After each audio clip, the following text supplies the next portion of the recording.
घबराए, धन धम धम करे कर जाए, एक बूंद कभी पानी की मोरी अखियों में बरसाए, दिलों करे।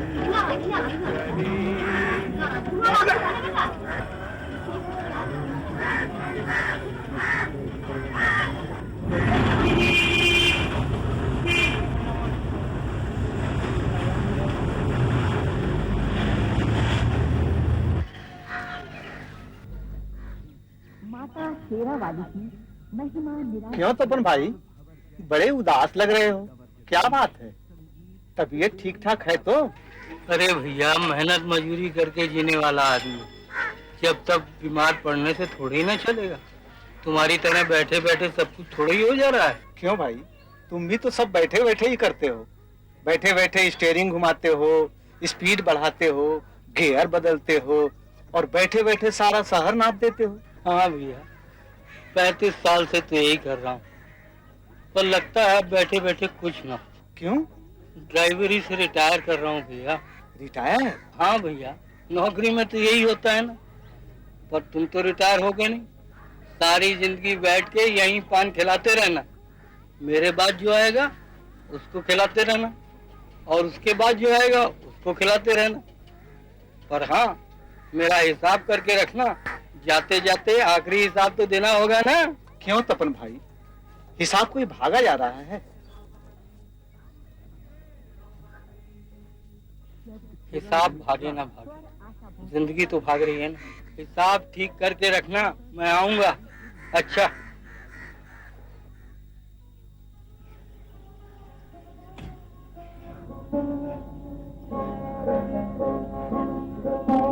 बस खत्म हो गई दोस्ती, रिटायर हो रहा हूँ।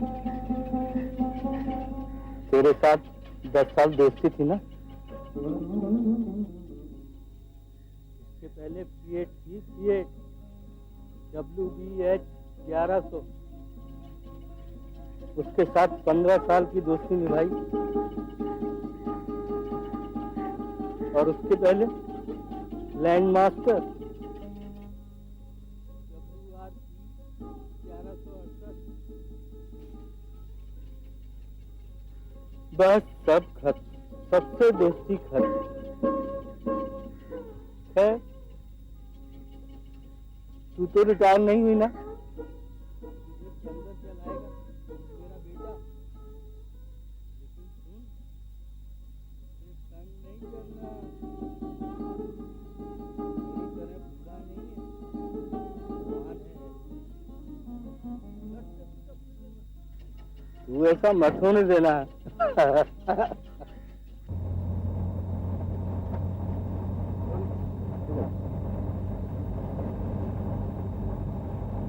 तपन, तबीयत ठीक नहीं है क्या? इस गाड़ी से बहुत प्यार है ना तुमको? वो क्या है ना, इतने साल साथ रहने से एक रिश्ता तो बन ही जाता है ना। लेकिन तपन, एक न एक दिन तो रिश्ता टूटता ही है, सबके साथ ऐसा ही होता है। और अब तो तुम्हारा बेटा सी गाड़ी को चलाएगा, इसका तो तुमने लाइसेंस भी बनवा दिया है। वो तो ठीक है मेम साहब, लेकिन डीजल और पेट्रोल की महक के बिना तो नींद भी नहीं आएगी। तपन,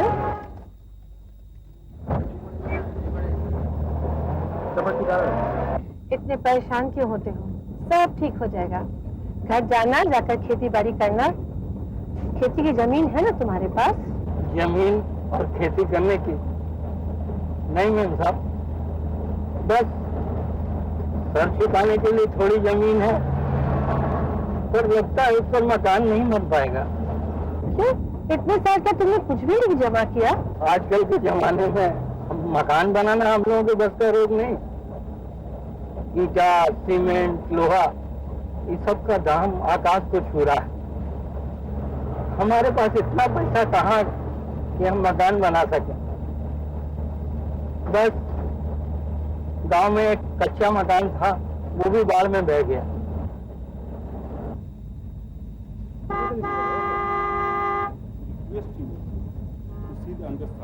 At your earliest, thanking you, yours faithfully.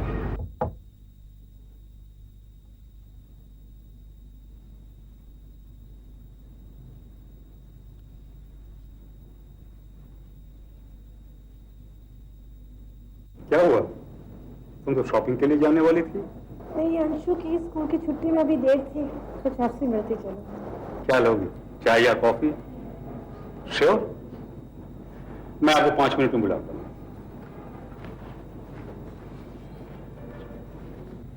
बोलो। अच्छा, तपन हमारा कितने दिन से काम कर रहा है? बहुत दिनों से। अंशु की तरह उसने भी मुझे स्कूल पहुंचाया। बहुत खिदमत की है उसने हम लोगों की। तब तो हमें भी उसके लिए कुछ करना चाहिए। अब तो रिटायर होगा। तो फिर इनकार कौन कर रहा है? पता है तुम्हें, उसके लिए रहने के लिए अपना घर भी नहीं है, बस गांव में थोड़ी सी जमीन है। पर भाई घर तो अपना बना ही सकता है, और फिर हम लोग भी तो उसे कुछ पैसा देंगे ही। अच्छा, इतने पैसों में क्या होता है? तुम्हें मालूम है आजकल बिल्डिंग मटेरियल्स की कॉस्ट कहां से कहां पहुंच गई है? वो जरा बैरा को बुलाओ तो।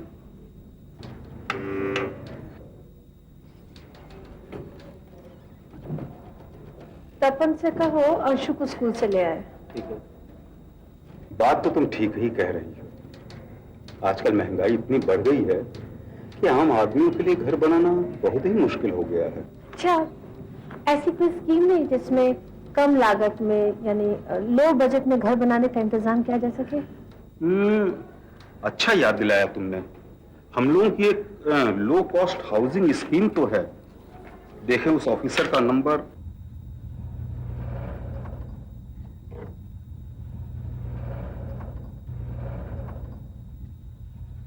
तपन काका, आप क्या गांव में चले जाइएगा?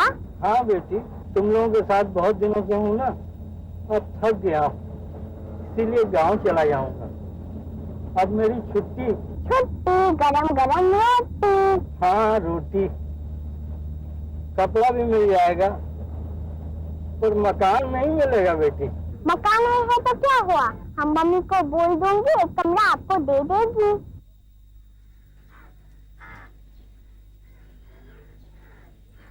क्या बात है, काम से वापस आकर गुमसुम बैठे हो? मलकिन भी यही पूछ रही थी। पता है क्या जवाब दिया? कहा उनसे इतने दिन तक रोटी और कपड़ा तो आपने दिया, पर मकान कौन देगा? तो मालकिन ने क्या कहा? कहा उनके एक दोस्त हैं जो मकान के बारे में बताएंगे। अब पता नहीं क्या बताएंगे। देखो ना क्या होता है। कहते हैं ऊपर वाला जब देता है छप्पर फाड़ के देता है। अरे फटने के लिए एक छत भी तो चाहिए। अब तो ये झोपड़ी भी अपनी नहीं रहेगी, रविंदर इसमें रहेगा। यही तो संसार का नियम है। चलो हम लोग गांव चले, खुली हवा में, खुले आसमान के नीचे। हाँ, अब तो खुले आसमान के नीचे ही जिंदगी गुजारनी होगी। जब मकान ही नहीं तो छत कहां से होगा? बस खुला आसमान और कुछ नहीं।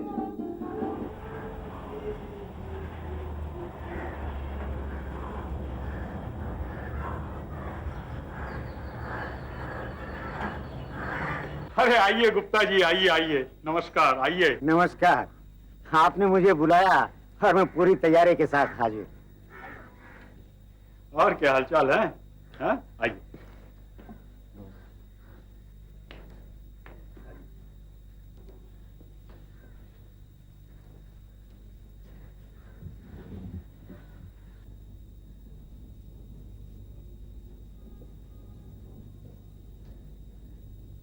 कहाँ हो? अपने ड्राइवर को बुलाइए। जाओ बेटा, तपन को बुला कर लाओ।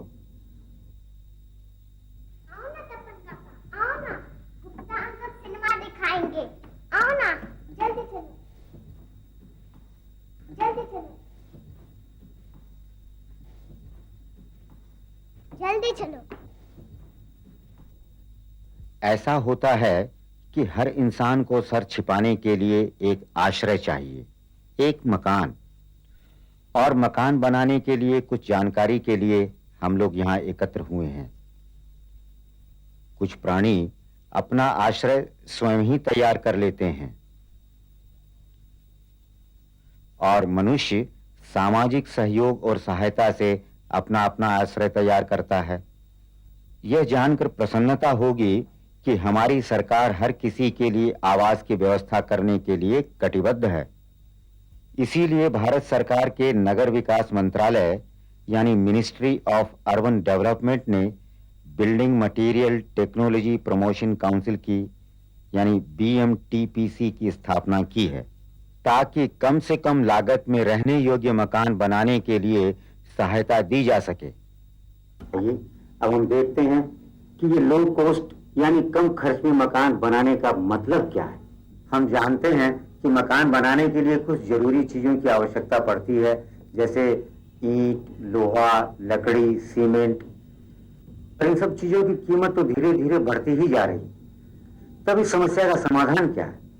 एक तो ये कि ये सारी चीजें कम से कम काम में लाई जाए, और दूसरा कि इन चीजों के बदले कुछ ऐसी दूसरी चीजें काम में लाई जाएं जो इन्हीं की तरह मजबूत और टिकाऊ हो। इस तरह मकान बनाने का खर्च कम हो जाएगा। ये लो कॉस्ट हाउसिंग स्कीम जो है, ये लो इनकम वालों के लिए ही होगी या फिर औरों को भी इससे फायदा मिलेगा? असल बात है इनको बनाने का तरीका यानी technique. Low cost housing technique के बारे में जो आलोचना आज हम करेंगे, उससे आपको पता चल जाएगा कि ये स्कीम किसी भी इमारत को बनाने में उपयोगी हो सकती है। जैसे कि ये इमारतें इन्हें लो कॉस्ट हाउसिंग टेक्निक के ही तहत बनाया गया है। मगर आज की मीटिंग फिलहाल लो इनकम ग्रुप के लिए। तपन भाई हमारे साथ हैं, इसलिए हम उन्हें बताएंगे कि कम खर्च में इनका अपना मकान कैसे बन सके। दीवार बनाने के लिए सबसे पहले ईंट की आवश्यकता पड़ती है। आमतौर पर जो ईंट हम इस्तेमाल करते आ रहे हैं वे सेकी हुई या पकाई हुई होती है। उनको पकाने में काफी ईंधन की जरूरत पड़ती है और इसलिए उसकी कीमत भी बढ़ जाती है। इसलिए ईंट बनाने के नए तरीके तैयार किए जा रहे हैं।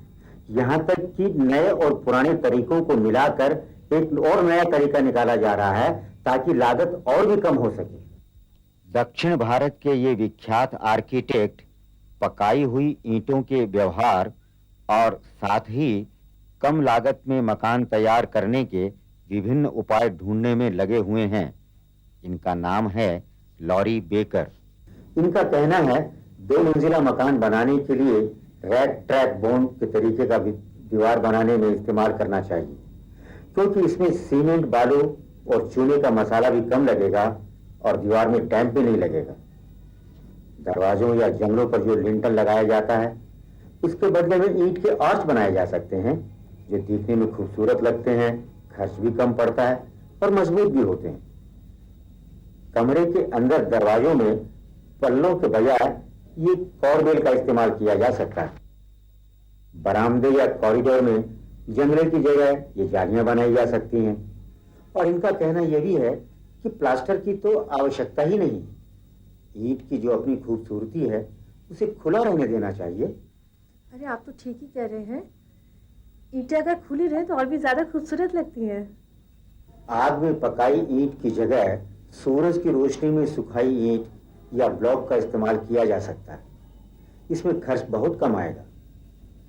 यह कीचड़ मिट्टी या मड ब्लॉक, इसे लकड़ी के सांचे में ढालकर आसानी से ईंट बनाई जा सकती है। जहां घर बनाया जाएगा वहीं की मिट्टी से मड ब्लॉक बनाया जा सकता है। कीचड़ मिट्टी के साथ दूसरी चीजें मिलाकर स्टेबलाइज्ड ब्लॉक भी बनाया जा सकता है।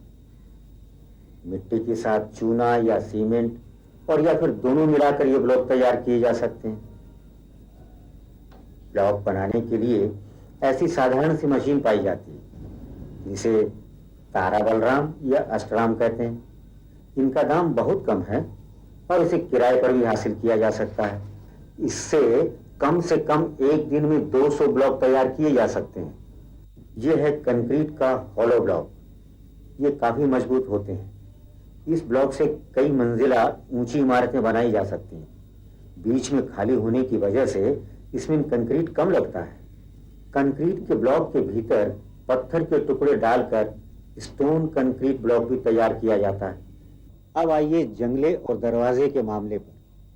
हम जानते हैं कि इन्हें तैयार करने में लकड़ी लगती है, पर लकड़ी का दाम तो आसमान छू रहा है और प्रकृति को बचाने के लिए, वातावरण की सुरक्षा के लिए वृक्षों का रहना बहुत जरूरी है। इसीलिए आजकल सीमेंट या फेरो सीमेंट से इस तरह के जंगले और दरवाजों के फ्रेम, यहाँ तक कि पल्ले भी तैयार किए जा रहे हैं।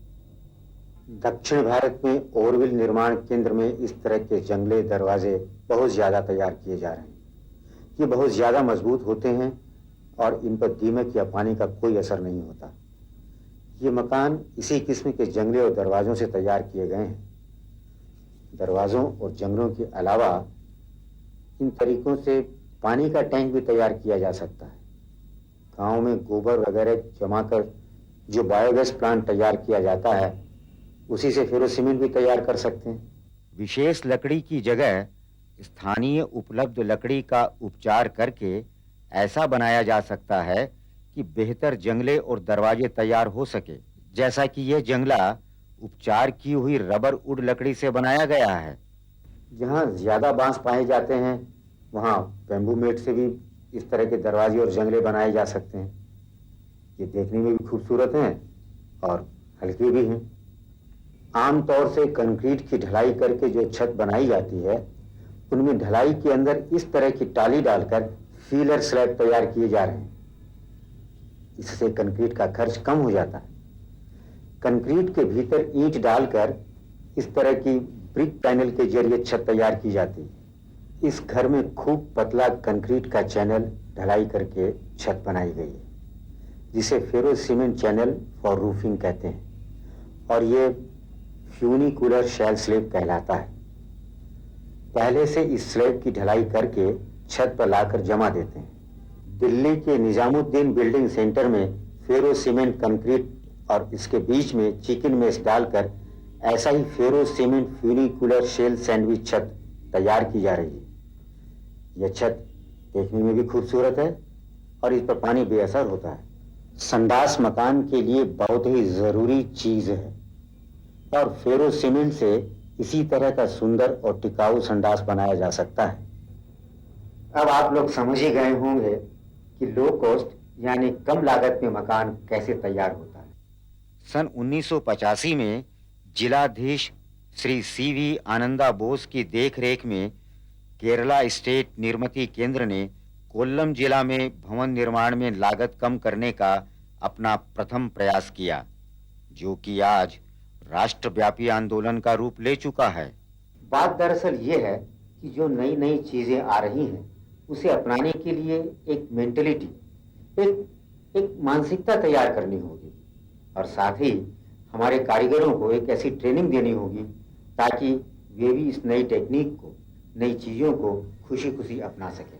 तपन भाई, मैं आपको एक नुमाइश में ले चलूंगा जहां ये सारी चीजें आप खुद देख सकेंगे।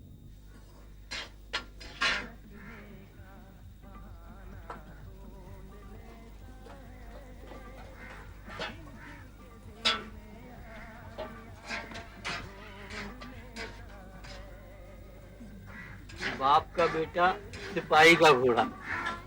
घोड़े पे सवारी करते समय संभाल के चलाना चाहिए। इतने दिनों से ड्राइवरी कर रहा हूँ, कोई कह सकता है एक भी एक्सीडेंट किया? असल बात यह है कि जिस चीज का इस्तेमाल करना चाहिए उसे संभाल के रखना चाहिए। ठीक है बाबा, आप ही का तो बेटा हो ना। हाँ बेटा। लो, अभी तुम्हारा काम खत्म, इसका शुरू। मेरा काम खत्म कहाँ हुआ, अब तो शुरू होगा। अपना मकान बनाना है ना।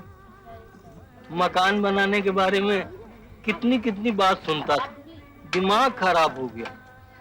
अब सोच विचार के कम लागत में एक मकान बनाना है। क्या मतलब? वो मैं तुम्हें बाद में बतलाऊंगा। और देखो बेटा, अब इस झोपड़ी में तुम्ही को रहना है। सरकार नई नई स्कीम निकाल रही है, तुम लोग सब कोई मिलकर सरकार से बातचीत करो तो इस झोपड़ी की भी तरक्की हो सकती, समझे? हाँ, अच्छी जिंदगी जीने के लिए कुछ ना कुछ तो करना ही होगा। हाँ बेटा, जो हम लोग नहीं कर सके वो अब तुम लोग करो। अच्छा आप जाओ, आज पहला दिन है ना काम का, जाओ।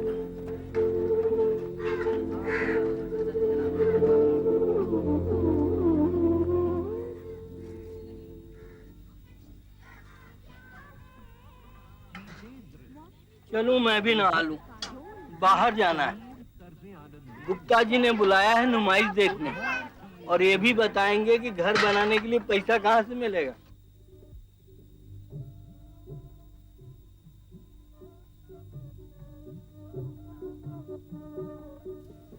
रतन भाई, ये एक नए प्रकार की ईंट है। ताप विद्युत केंद्र से एक बेकार की चीज निकलती है, जिसे फ्लाई ऐश कहते हैं। उसमें चूना, बालू और जिप्सम मिलाकर इसे तैयार किया जाता है।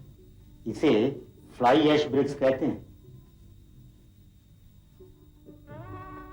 आपको जो बीएमटीपीसी के बारे में कह रहा था ना, यह देखिए, इस संस्था ने दिखाया है कि निरर्थक लगने वाले पदार्थों से भी मकान बनाने के अनेक उपयोगी सामान तैयार किए जा सकते हैं, है ना?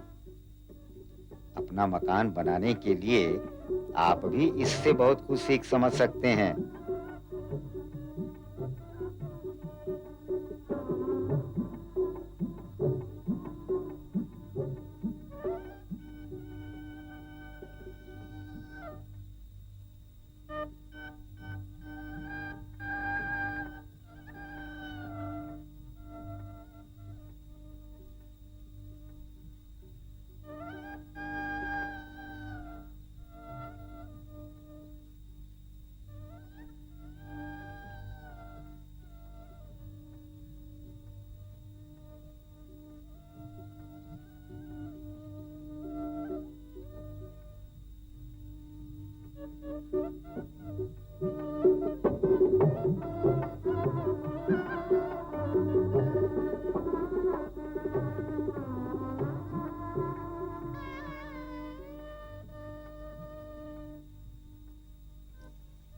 भाई, आपने तकनीक की बातें जान ली, नुमाइश में आपने चीजें भी देख ली।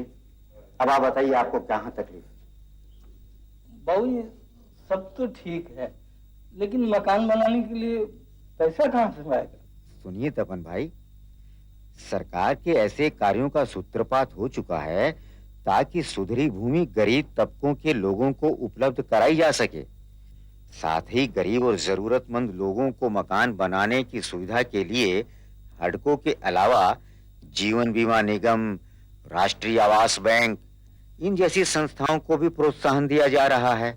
आप इन जैसी किसी भी संस्था से संपर्क कर लीजिए और पूरी डिटेल ले लीजिए, और इन सब के बाद कहीं कोई असुविधा हो आप मुझसे संपर्क करिए।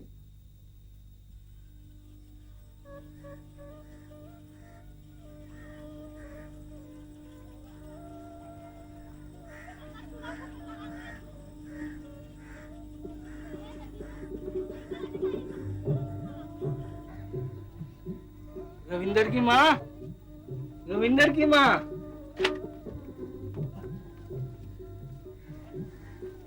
रविंदर की माँ, देखो अब मकान बनाने का झंझट शुरू। कम लागत में कैसे मकान बन सकता है हमें सब मालूम हो गया। कौन कौन सामान इस्तेमाल करना पड़ेगा, कहाँ मिलेगा, कितना पैसा लगेगा और पैसा कहाँ मिलेगा, सब मालूम पड़ेगा। यहाँ ये देखो नक्शा, ये 2 कमरा है, यहाँ पर रसोई घर, यहाँ पर नहान घर, और ये गाय भैंस रखने के लिए शेड। गांव की जो मिट्टी है ना, वही लाके ईंटा बन जाएगा, समझी?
रविंदर की माँ, जब अपने पास घर नहीं था तो एक ही इच्छा थी कि अपना एक घर हो। आज अपने पास वो घर है। जरा सोचो तो, रविंदर के बाद उसका बेटा यहाँ रहेगा, उसके बाद उसकी संतान यहाँ रहेगी। इस जमीन पर बना अपना ये छोटा सा घर, आश्रय, कितना अच्छा लगता है ना। मेरा सपना सच हो गया, मेरा सपना सच।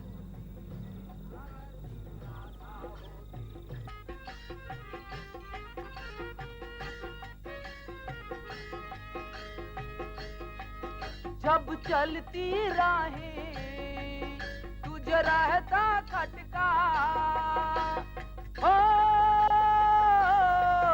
मैं मार के कंकड़ तेरा फोड़ता मटका। जब चलती राहें तुझे रहता खटका, मैं मार के कंकड़ तेरा फोड़ता मटका। कभी पास बुलाता कभी दूर भगत, पास बुलाता कभी दूर